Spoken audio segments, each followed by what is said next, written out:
Danke. Anyway, the topic we're discussing today, Bezat Hashem, is the power of stories. We hear stories all the time. We tell stories all the time. We really have to put an emphasis on what stories are doing to us and what we can do with stories. But let's start with an introduction. A Hindu fable called The Blind Men and the Elephant. Anybody heard of it except for you? Okay. It was 6 men of Hindustan, to learning much inclined, who went to see the elephant, though all of them were blind, that each by observation might satisfy his mind. The first approached the elephant, and happening to fall against his broad and sturdy side, at once began to bawl, "God bless me, but the elephant is very like a wall." The second, feeling the tusk, cried, "Ho, what have we here? So very round and smooth and sharp, to me 'tis mighty clear. This wonder of an elephant is very like a spear."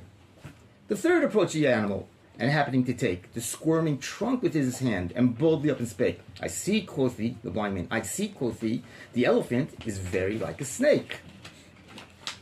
The fourth reached out an eager hand, and felt about the knee. "What this most wondrous beast is like is mighty plain," quoth he. "'Tis clear enough the elephant is very like a tree." The fifth, who chanced to touch the ear, said, "Even the blindest man can tell what this resembles most. Deny the fact who can. This marvel of an elephant is very like a fan." The sixth no sooner had begun about the beast to grope, than seizing on the swinging tail that fell within his scope, "I see," quoth he, "the elephant is very like a rope."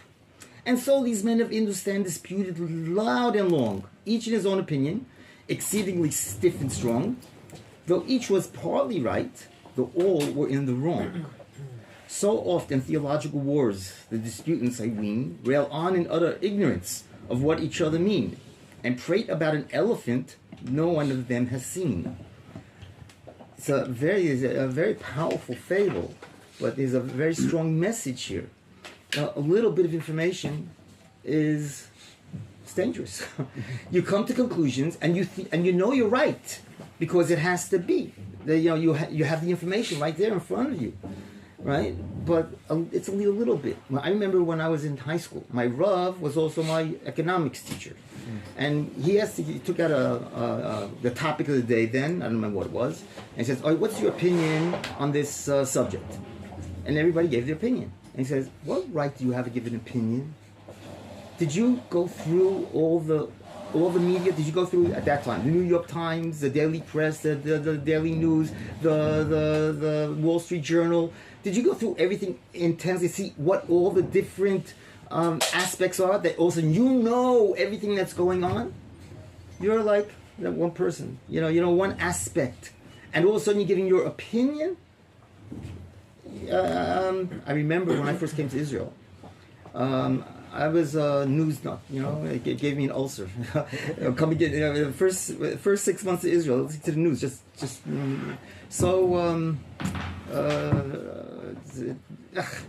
anyway, I would listen not to only one news, right? Because I got my Rav told me you have to listen to every news. I listened to Kol Yisrael, the Voice of Israel, Kol Yisrael also in Hebrew and English. I would listen to the Voice of America, the true Americans, right? I would listen to the BBC, the Voice of Hope from Lebanon, the Jordanian news every day, right? It was at the time of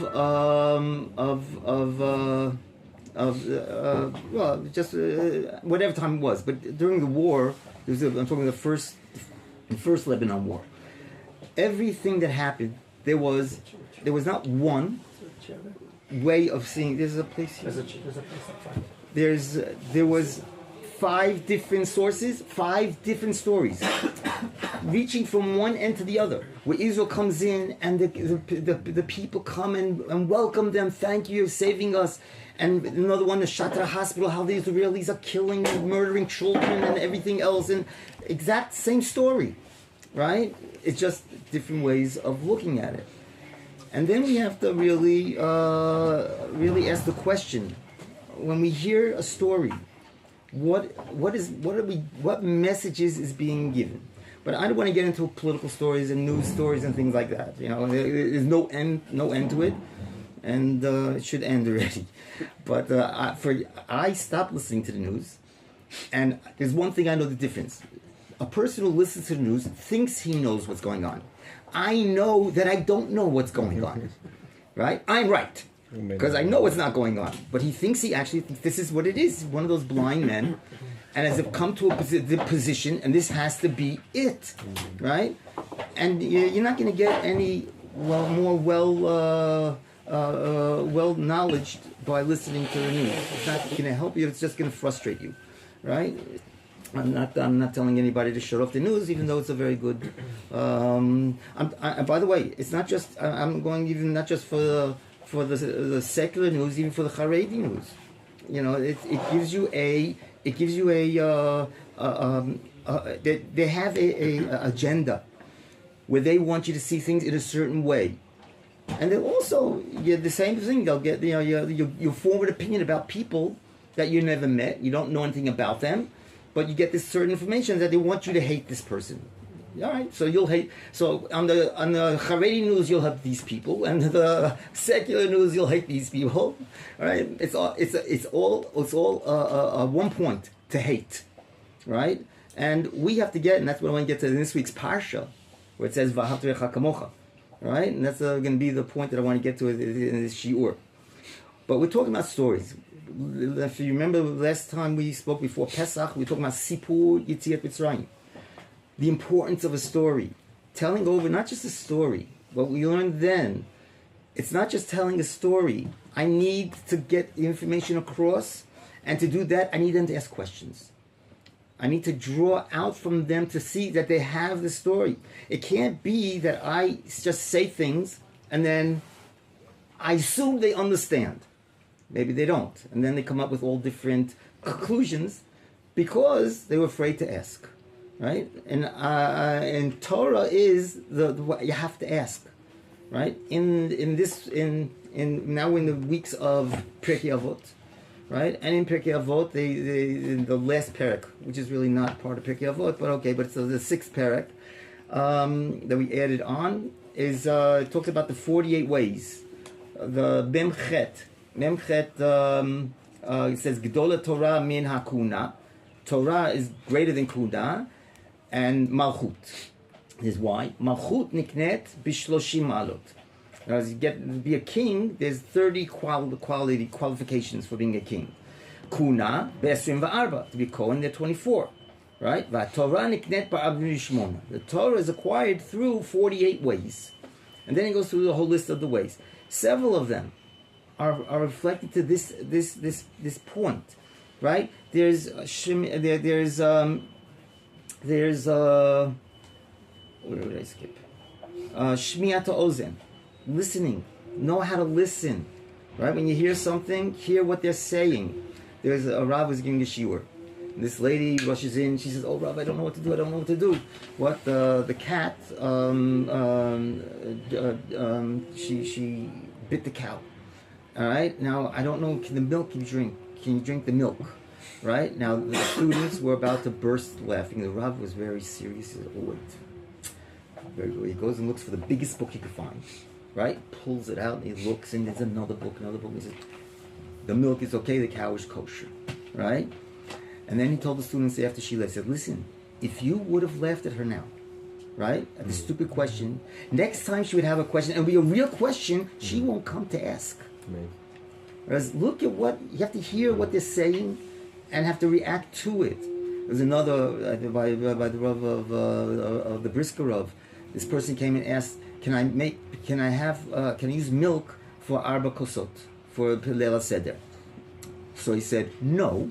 And he told his gabbai, give him money for wine and meat. Right? So after the guy left, the gabbai says, well, I understand wine. He doesn't have wine. Why meat? You're giving him so much extra money. He says, didn't you hear the question?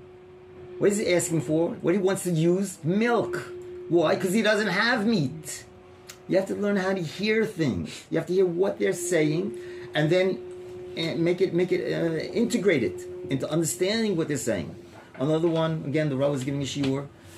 This maid comes in, right? She says, Rabbi, what should I make for dinner? He said, noodles. Okay, she leaves. So what happened? Says, you don't see what happened? You can't figure it out, right? The maid was bothering the mistress the whole day. What should I do? What should I do? Oh, go ask the rabbi. So she went to ask the rabbi. So, you have to listen, hear what they're saying, right? Also, we're going to talk about now talking, how to say things, telling over stories. We're very familiar with stories, right? I don't know if you, I really don't know when you were brought up, will you hear all the Disney stories? Who did not hear of Disney, right? Little Red Riding Hood, right? Heard of that one? Okay, what's the message of Little Red Riding Hood? What does a kid come out with after that, right? Goes to his grandma. Grandma, open your mouth. Let's see your teeth. Oh, what sharp teeth you have. Oh, what, be careful. Be careful. Don't get too close, right? It's that's basically a kid would get that message. I remember I took, you can imagine, you could date how long this was. I took my daughter to 101 Dalmatians. A nice, innocent movie, very nice, cute dogs, everything else. In the movie theater, big screen, she ran out screaming. Because we don't have TV. So she never saw these things. And all of a sudden, I didn't realize how terrifying things are in Disney films. They all are. They all have these terrifying moments. They have the witches and stuff like that, which a person who's not used to it terrifies them. Right? We think they're innocent. They're innocent stories. But are they really innocent stories? And what effect have they have on us? When we come to make decisions, how does it affect us? All right, let's go to, I'm predating everybody here. Did anybody here see E.T.? Yeah. What are you guys doing? The old time stuff, Anyway, I went with my wife. What? It's better than the new stuff. Yeah, that's true. I don't know what the new stuff is, but I can imagine. All right. Anyway, I went to my wife to E.T. and after we walked out of the movie, she said, "What do you think?" So I said to her, "Did you not see what just happened?" So what? In an hour and a half, I don't know how long the movie is, Steven Spielberg has been able to change my view of, I see this creature that is disgusting, slimy. I don't want to see it. I want to stomp on it, right? And at the end, I'm crying because he's dying, right? In a matter of an hour, he changed my total outlook of what's going on. See the power of what he has in his hands, what he can do, and he did do. And now you have to buy the doll. You have to hang up the poster. You have to have everything. This is the only thing I can tell you. Yesterday was Star Wars Day. You heard why? May the 4th. May the 4th. May the 4th be with you. Right? You're the only guys I can tell this to. Might understand it. Anyway, but it becomes part of our culture. It becomes part of all our thinking. I remember when I first made Aliyah. Right, and then already, I had a television when it first came, a small black and white TV. You guys never heard of such a thing, but I still have it. Black and white. Black and white. It's big. A little time. Anyway, I had it till Hanukkah. Right, what happened on Hanukkah? There's nothing religious on nothing. Is all garbage. But they had they were having a big celebration, and they brought out a cake, and they said, "Wait, you can't eat the cake until we make a bracha." I called my wife, "Listen, Mashiach's here! Quick, come see!" Okay, little girl, make the bracha. And I would like to to bless the producer, this and that for making this program, and then they eat the cake. I said, Mashiach just left. That's I said. You can't. This is not educational. It's anti-educational. It's really. So we stopped. Anyway, after being in Israel for a year and a half, 2 years, I went to visit in the States, and on my parents' house, turned on the TV. And like I did before, and I found, interestingly enough, that a show that was in the movies before I left, which was rated R meaning restricted, anybody under 17 is not permitted without a guardian or whatever, and it's on TV, and it's without any cuts or anything else. I said, what happened?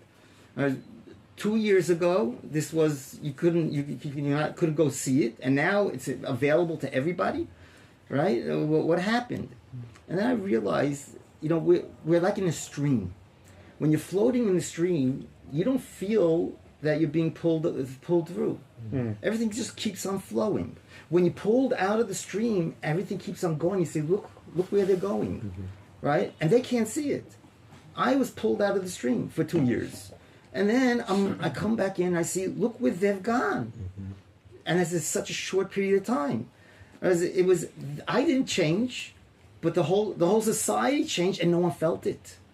And I realized that we're constantly undergoing these changes so slightly, takes time, but we get into all these different value systems, which was once considered not proper, is considered, no, there's nothing wrong with it.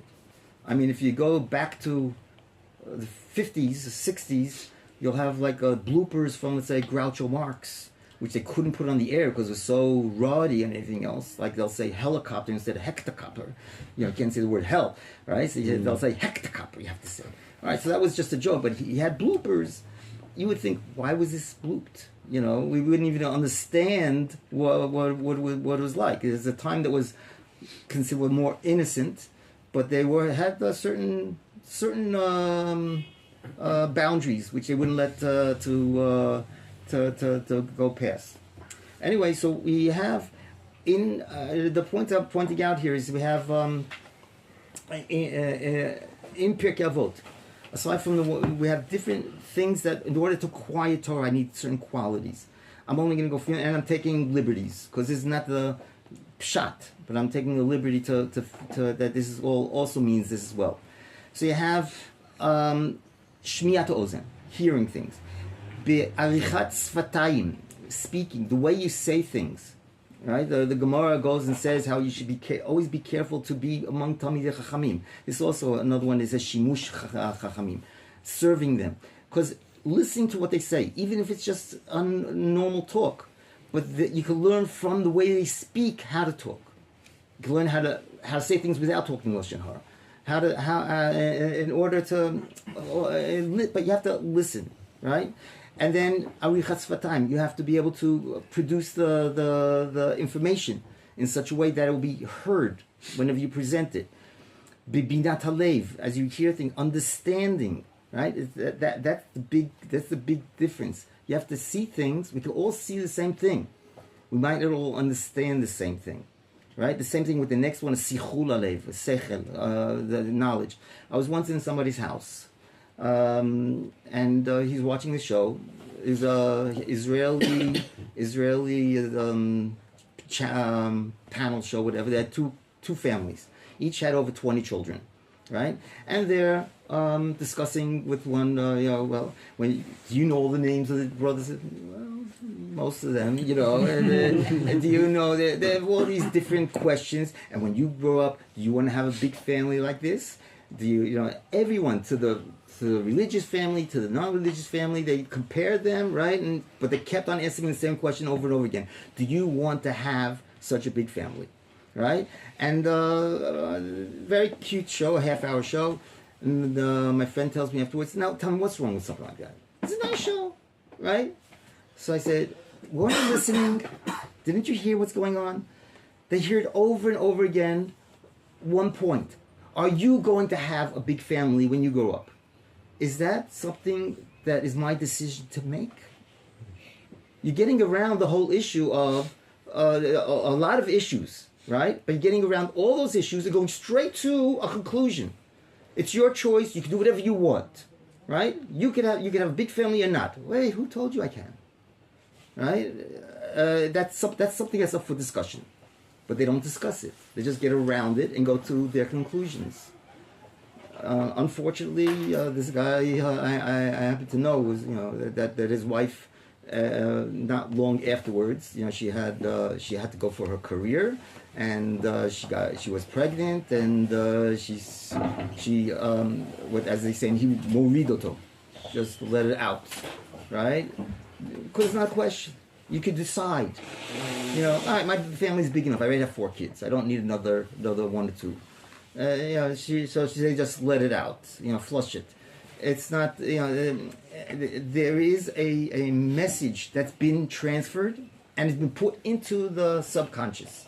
And when this person has to make a decision, this is some of the information they're drawing on to get to their conclusions. We have Am Yisrael, right? We do have stories. We have a wealth, a treasury of stories, and it's important to be able to hear, to know these stories. I tell this story on this week's parsha to my kids every year. Tell it again. They know the story. Tell it again. Tell it again. Tell it again. It's all right. It's well, let's see how you like the story. Okay, once upon a time, it doesn't start like that. But we're going back into history, thousands of years ago, 2,000 years ago, right? There were 2 friends. No, sorry, 2. I'm in the middle of the story. This kid goes to his father. A young man goes to his father, and he says, "Dad, I'm so proud. I have over 100 friends. We're not talking about something like Facebook where somebody calls himself friend. We're saying friends. I have 100 friends."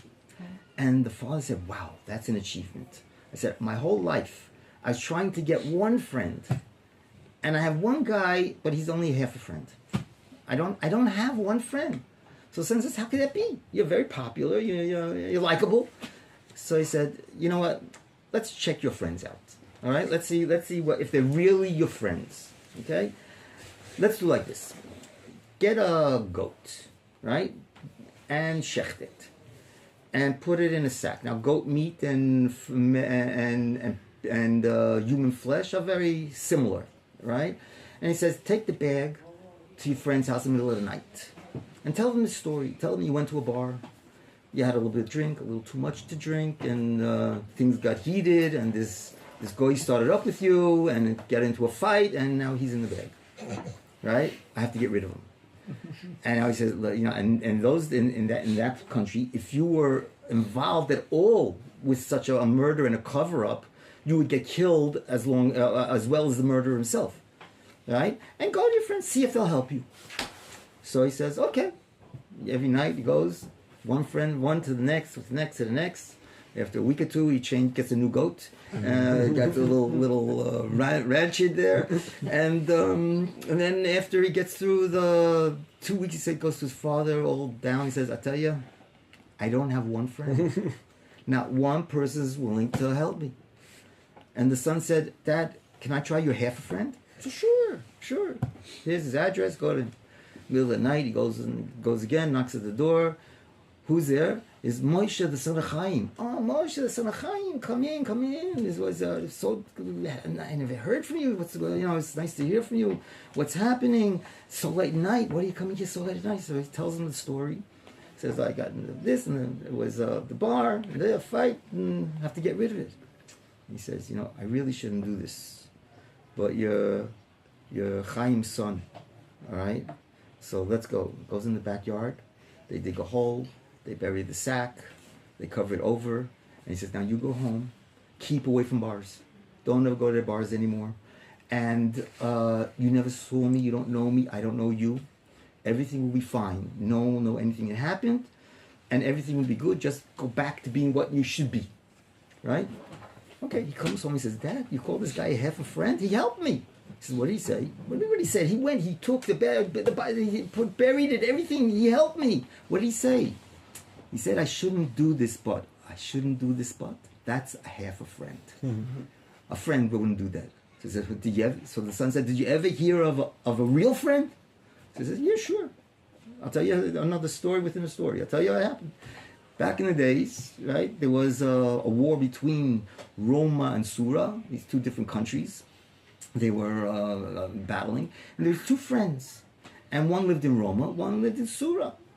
Anyway, the one from Roma came to Sura to do business, and they arrested him for being a spy. What are you coming here from Rome? And so they decided, without any evidence, he's a spy, they're going to kill him. So he said, all right, look, I can't prove anything, right? But at least give me the opportunity. Let me go home.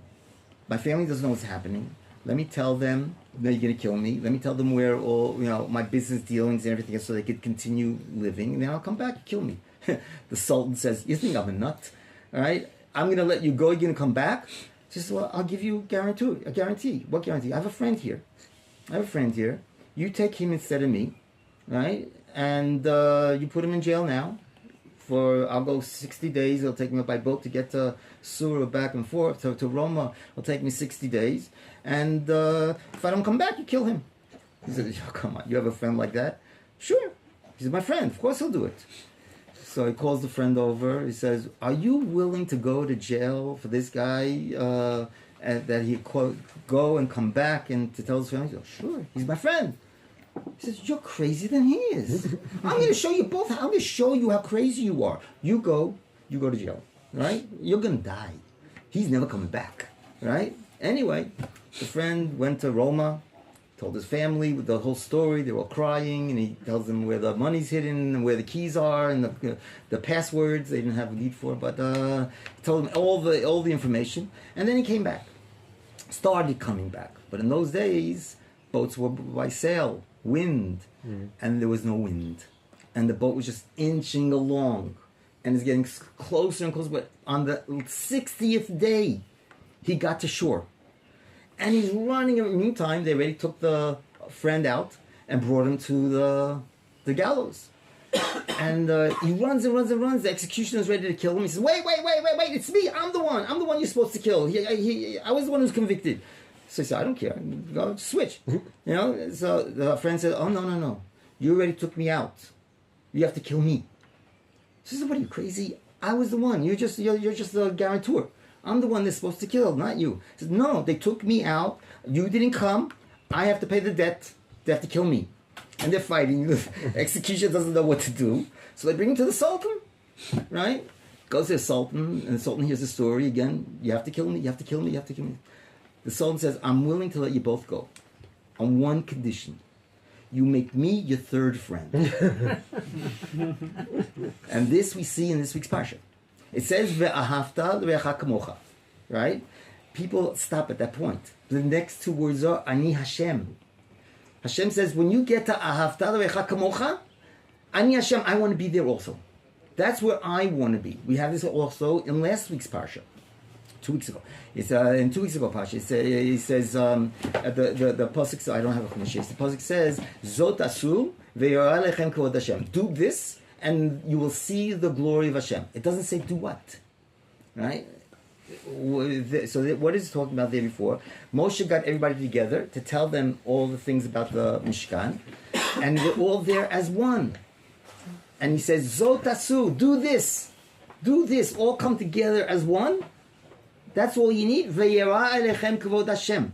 The glory of Hashem will come upon you. That will be what you will see the glory of Hashem. So that's the message that the Torah is giving us.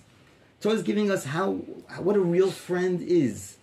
And a real friend brings Hashem into the whole unit and everything else. And everybody would want to be part of this unit. Anyone who could be part of this unit. Right? See the messages in this one as opposed to Little Red Riding Hood?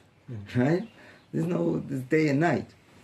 And this is just like one example of the different treasuries we have of telling stories to kids. And when we're picking out storybooks to tell kids, these are the kind of stories we have to pick for them. Stories where they're totally dramatic, right? Interesting, and they have a strong message. And the message is something from the Torah.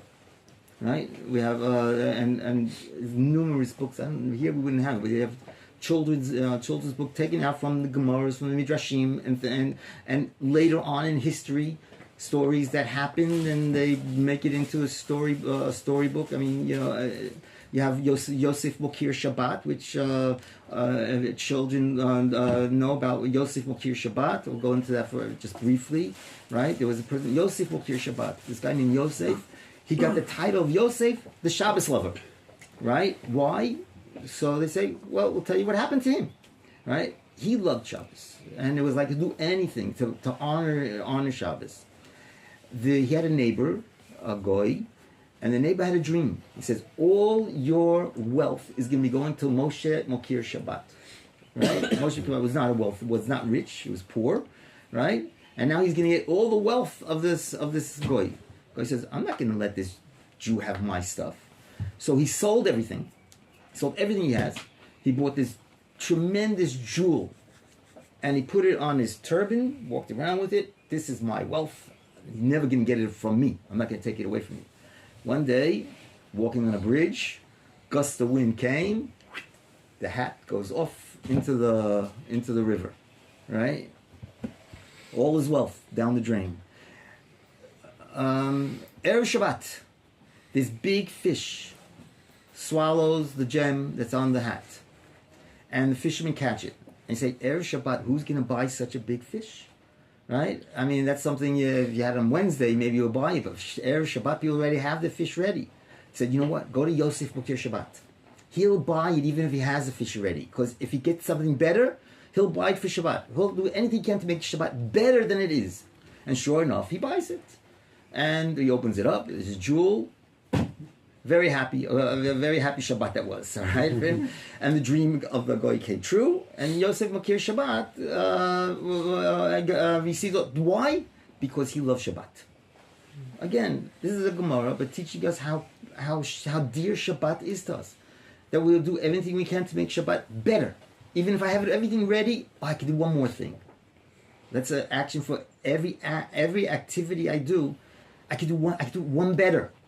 If you remember, we were talking about the Chacham on Leil HaSeder. What's the question and the answer to the Chacham, right? For those that were not here. The Chacham asks, Ma haidot chukim mishpatim asher tziva Hashem Elokeinu etchem.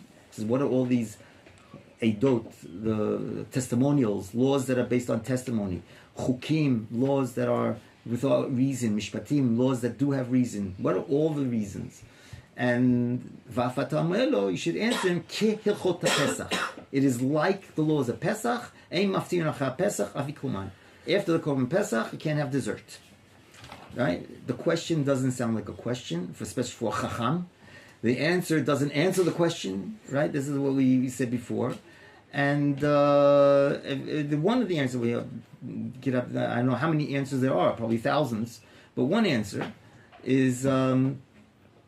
The Chacham sees that the father starts Leil Seder like every Yom Tov, right? Makes kiddush, washes hands, takes the matzah, breaks it, and then hides it, and then starts talking halach ma'anya. This is the poor bread, and then avadim hayinu fal mitzrayim. Starts telling stories. I says, okay, Abba, you want to learn? All right, you Abba have a mitzvah of vishinantam levanecha. You're supposed to teach your children. I'm your child. I want you to teach me the whole Torah. Eidot, Chukim, Mishpatim, every aspect of the Torah. Teach me everything. So the father says, we can't. We're in Leil HaSeder now. But I will give you 1 point. Right? There's all the laws of Torah are Ki Hilchot Pesach. They're all like the laws of Pesach. Which law? Ein maftir nacha Pesach avikuman. After the Korban Pesach, don't eat dessert. Why not?